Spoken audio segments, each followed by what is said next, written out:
दोस्तों, मैं कुंदन कौशिक पुनः आपके समक्ष एक नए क्विज के साथ उपस्थित हूँ।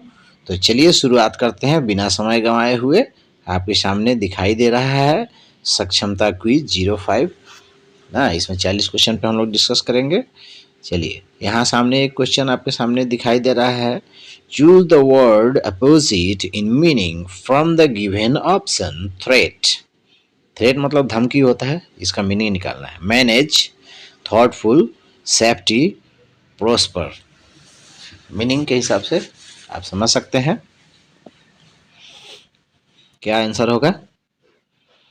इसमें धमकी के उल्टा होगा सेफ्टी। चलिए देखते हैं दूसरा question. Choose the correct spelling from the given options. यहाँ स्पेलिंग में थोड़ा सा मिसमाइंड हो जाइएगा, गलत हो जाएगा। देखिए, सैंक्शन, सैंक्शन, सैंक्शन, तो इसमें तो सबसे पहले आपको दिखेगा कि यह सैंक्शन लिखा हुआ है, यह गलत हो जा रहा है। नीचे वाला दो ऑप्शन में से देखते हैं, तो इसका सही जवाब होगा सैंक्शन। एस के साथ ए लगेगा, सैंक्शन होता है। चलिए हम नेक्स्ट देखते हैं। Choose the word opposite in meaning to the given words forgiveness. Meaning जान जाएंगे तो कुछ आसान हो जाएगा। तो फॉरगिवनेस मतलब हमको तो बीमारी, हम लोगों को हिंदी मीडियम वाले लोगों को भाई उसका पहले हिंदी देखेंगे तभी जाकर बन पाएगा। ये फॉरगिवनेस मतलब क्षमा कर देना। यहाँ पे मीनिंग ऑप्शन दिया हुआ है, रिस्टोर, डिक्लाइन, विथड्रॉ, रिवेंज। ठीक है, तो रिस्टोर मतलब फिर से इकट्ठा करना हो गया, विथड्रॉ मतलब निकालना हो गया, डिक्लाइन मतलब वही हो गया माफ़ कर देना, लेकिन रिवेंज मतलब होता है बदला, इसलिए इसका सही जवाब होगा रिवेंज। ठीक है, माफ़ करना और इधर रिवेंज लेना। नेक्स्ट देखते हैं। Choose the correct article from the given option. यहाँ पे आर्टिकल भरना है। He is dash honest officer. Honest लिखा हुआ है, तो यहाँ ध्यान देने वाली बात है। हम पिछले बार भी बताए थे कि आर्टिकल लगाने के लिए क्या होना चाहिए कि यहाँ पे उच्चारण को विशेष ध्यान देना चाहिए। यहाँ पे जो उच्चारण लिखा हुआ है वो लिखा हुआ है ऑनेस्ट, ऑनेस्ट। ठीक है, तो ऑनेस्ट का पहला अक्षर ए आई में से आ रहा है, तो आई में किस चीज़ का प्रयोग होता है, एन का। वह भीतर यहाँ पे इसका होगा एन, सही जवाब होगा। चलिए आगे देखते हैं। Identify the tense of the following sentences. The sun rises in the east. इसमें सेंटेंस को आपको पहचान करना है, तो आप पहचानने का प्रयास कीजिए। राइजेज इन द, यहाँ sun simple present tense, past indefinite tense, past indefinite, future indefinite और प्रेजेंट परफेक्ट टेंस है। तो निश्चित रूप से जानते होंगे कि यहाँ पे जो है राइजेज लिखा हुआ है, तो सिंपल प्रेजेंट इंडेफिनिट, उसी को सिंपल प्रेजेंट टेंस भी कहा जाता है, प्रेजेंट इंडेफिनिट टेंस होगा। ये साधारण सा सवाल है, लेकिन अगर आप नहीं ध्यान दिए हैं तो गड़बड़ हो सकता है। चलिए नेक्स्ट देखते हैं। Fill in the blanks. The dash of these products good ना। यहाँ फिल इन द ब्लैंक्स करना है। क्या भरा जाएगा, quality is, qualities are, quality were, qualities is.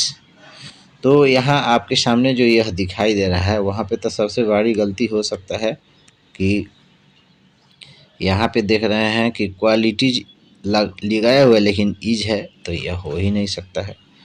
ठीक है, यहाँ पे क्वालिटी वेयर लगाया हुआ है, तो यह प्लूरल नहीं है, और यहाँ प्लूरल दिया गया है, तो ये भी नहीं हो सकता है।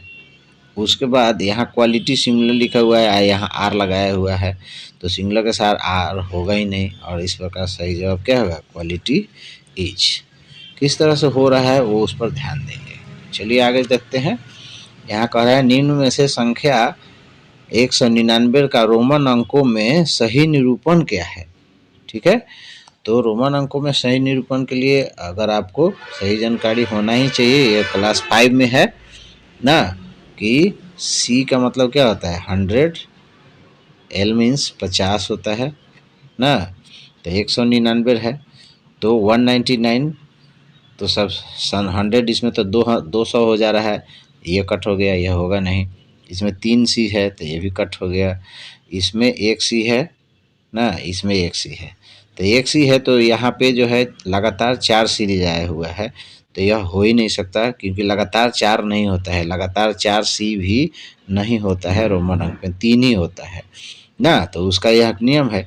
तो इस प्रकार यह तीनों जब कट गया तो सही यही है, और इससे सही है तो इसको हम देख लेते हैं कि यह हो गया 100 और यह 100 के पीछे 10 लगा रहता है तो यह 90 हो गया, और यह 10 के पीछे 1 लगा हुआ है तो इसको 9 कहेंगे, और इस प्रकार हमारा सही उत्तर ये हो जाएगा, यानी यह सी इसका सही जवाब है 199। चलिए आगे देखते हैं, रोमन अंकों के प्रयोग से बनी संख्या।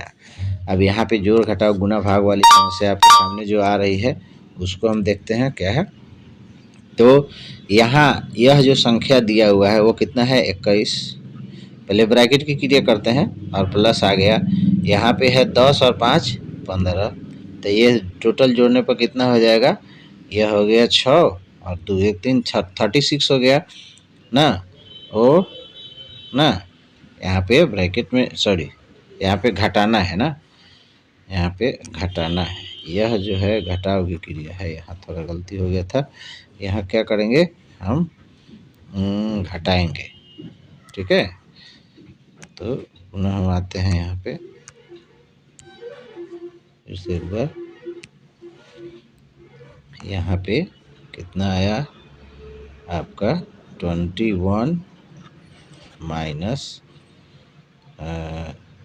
10 और 5 15 हो गया, तो इसमें से घटाएंगे तो कितना होगा 6 5 11 6, और यहाँ पे कितना घट रहा है 6 घट रहा है -6, तो ये 6 6 घट के क्या हो जाएगा 0 हो जाएगा, या अपर ये 6 में पहले जोड़ की क्रिया करते हैं, तो जोड़ की क्रिया करने की जरूरत नहीं, जोड़िए या घटाइए बात बराबर है, मतलब 2 में 2 जोड़ के या 2 घटाएं, मान लो 2 में 2 जोड़ के या 2 घटाएं तो क्या फ़र्क पड़ता है, कुछ खास फर्क नहीं पड़ेगा, तो हम इसको घटा ही लेते हैं, तो यह ख़त्म हो गया, तो बच गया यही, इसलिए शॉर्टकट में इसका जवाब यही होगा।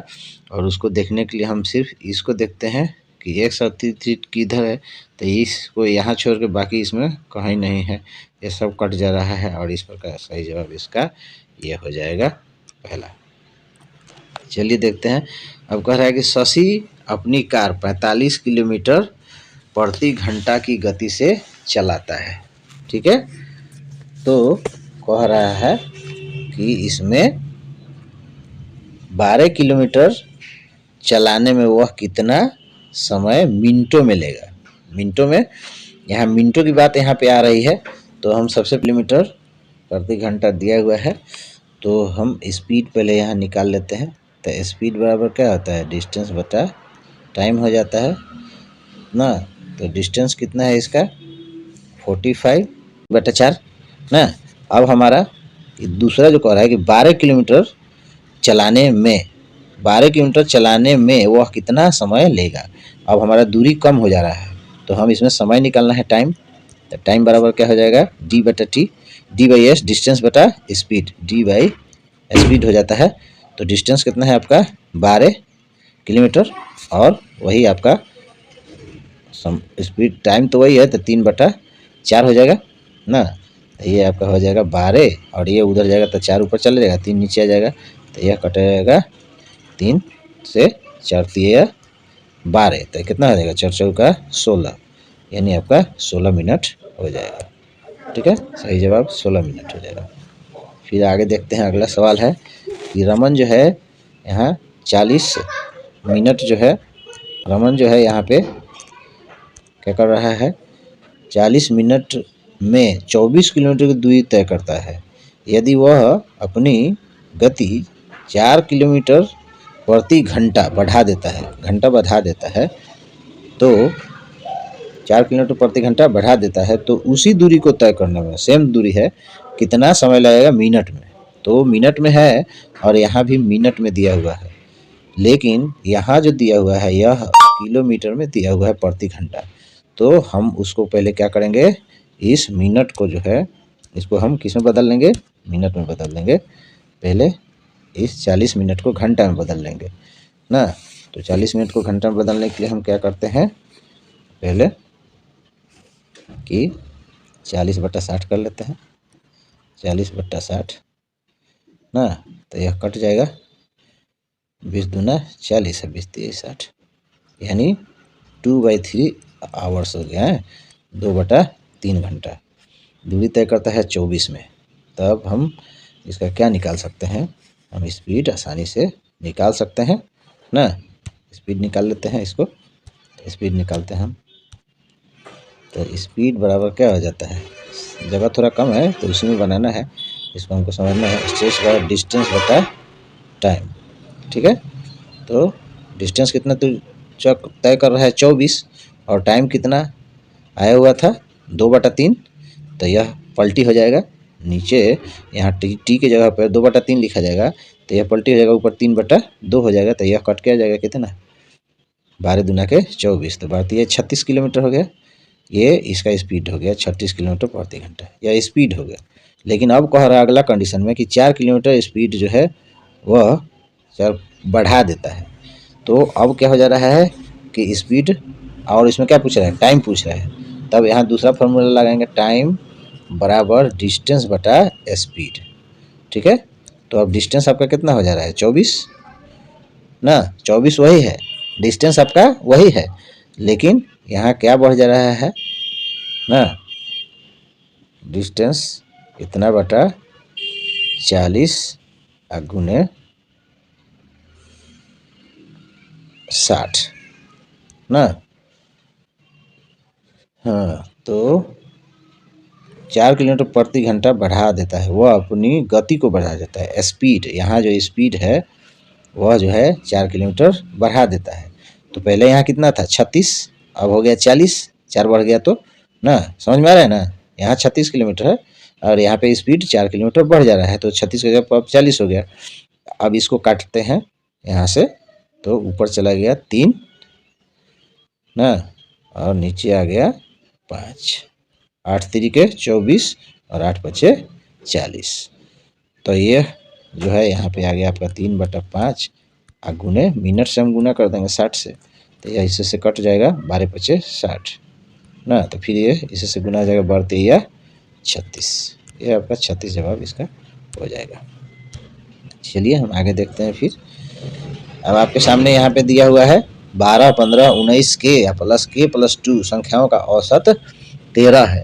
तो के का मान निकालना है, तो संख्या पहले हम गिन लेते हैं, यहाँ पे देख लेते हैं संख्या कितने हैं औसत है, 1, 2, 3, 4 और 5, 5 संख्या है। तो पाँचों को हम आपस में जोड़ लेंगे, 12 प्लस 15 प्लस 19 प्लस के प्लस के प्लस 5 ना, के प्लस 5, ठीक है। यह के दे करके आपको कंफ्यूज करने का काम किया है, तो इसमें घबराने की ज़रूरत नहीं है।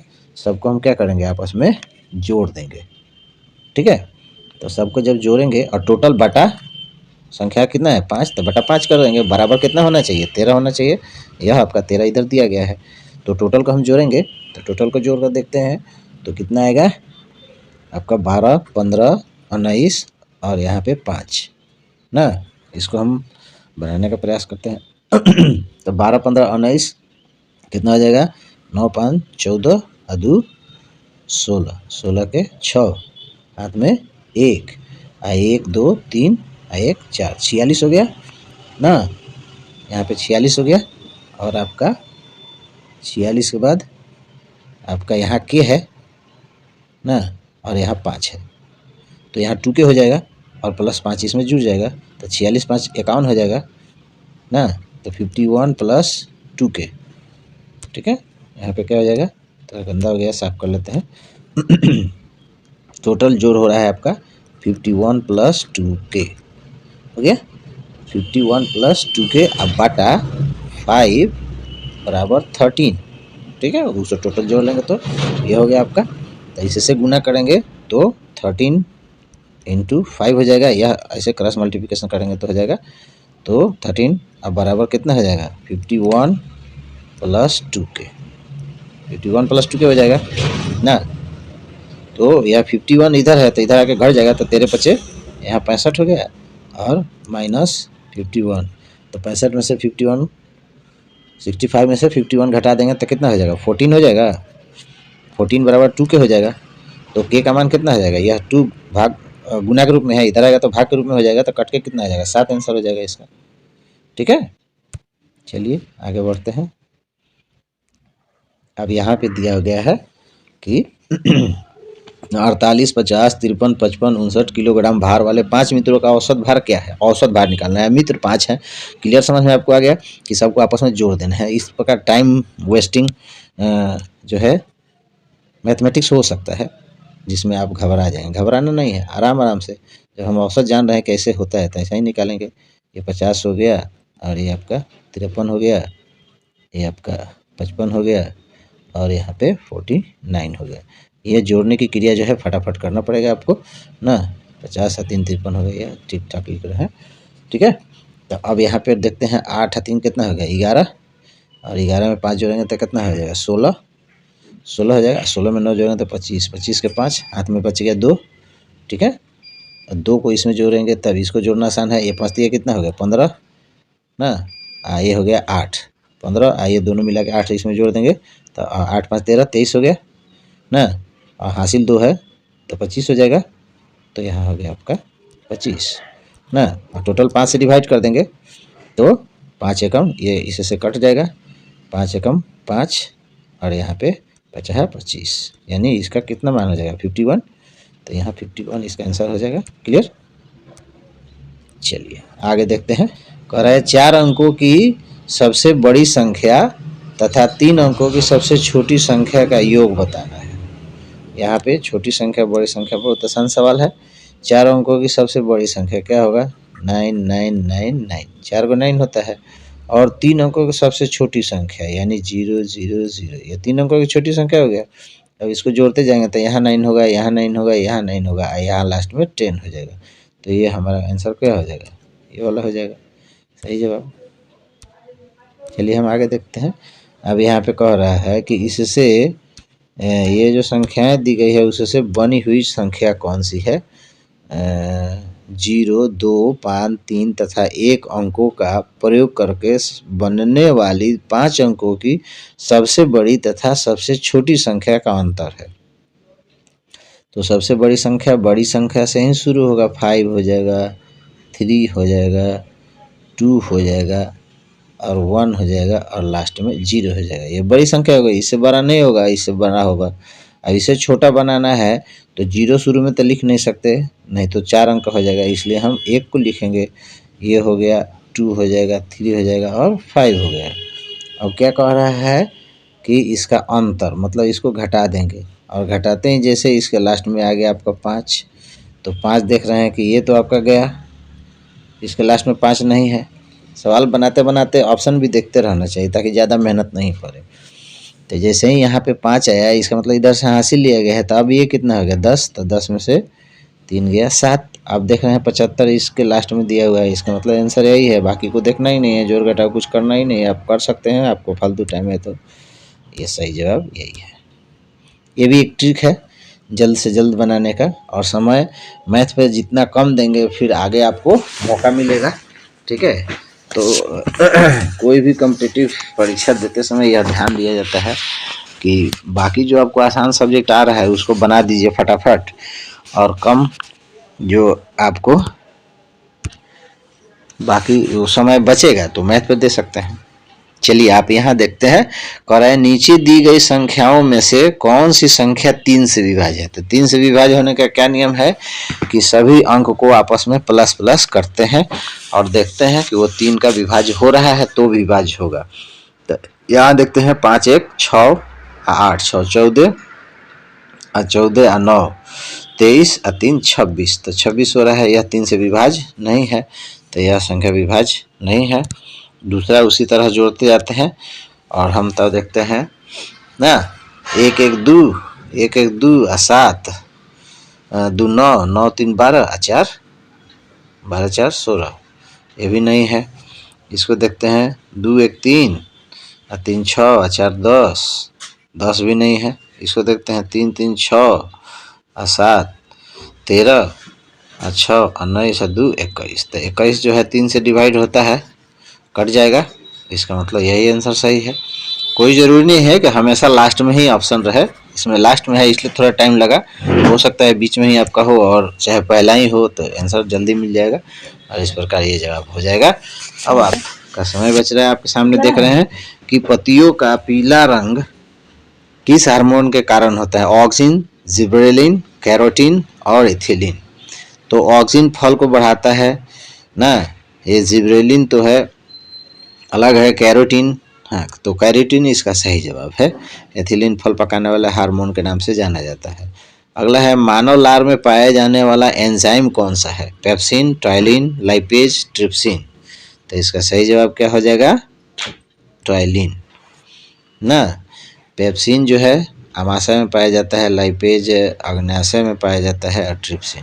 नेक्स्ट है पौधों का जनन भाग कौन सा है? तो पौधों का जनन फूल, फल, पत्तियां, जड़।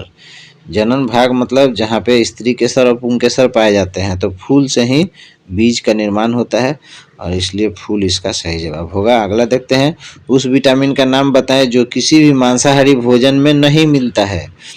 तो ये विटामिन आपका सी है, जो किसी में नहीं मिलता है ना, थोड़ी मात्रा में और सब में मिल सकता है, लेकिन सी खट्टा मतलब खट्टा तो नहीं होता है। नेक्स्ट देखते हैं, मानव शरीर की सबसे बड़ी हड्डी का नाम क्या है? Femur, tendon, ligament, cartilage. तो फीमर जांघ की हड्डी होता है सबसे बड़ा। दुनिया का सबसे कठोर पदार्थ क्या है? स्टील, प्लेटिनम, हीरा, सीसा। तो इसका सही जवाब होगा हीरा।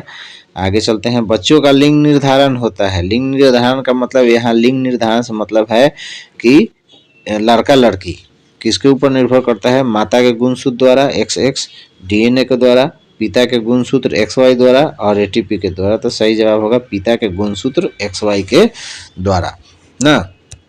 आप लोग को ये भी जानकारी होना चाहिए कि कभी कभी परीक्षा में पूछ देगा यहाँ से, तो X में X मिलता है तो X एक अगर होता है तो लड़की होता है, और यह X और XY होता है यानी XY मिलता है तो लड़का होता है। तो लड़का होना पिता के ऊपर निर्भर है। चलिए आगे देखते हैं, रक्त का नियंत्रण कौन करता है? रक्त दाब का नियंत्रण करता है तो कौन सी ग्रंथि यहाँ पे करता है? ग्रंथि दिया हुआ है, थायराइड ग्रंथि, पीयूष ग्रंथि, एड्रिनल ग्रंथि, इनमें से सभी। तो इनमें से सभी तो हो ही नहीं सकता, कोई एक ग्रंथि करता होगा, तो ये आपका सही जवाब है एड्रिनल ग्रंथि। यह किडनी के ऊपर पाया जाता है। पीयूष ग्रंथि को मास्टर ग्रंथि कहा जाता है।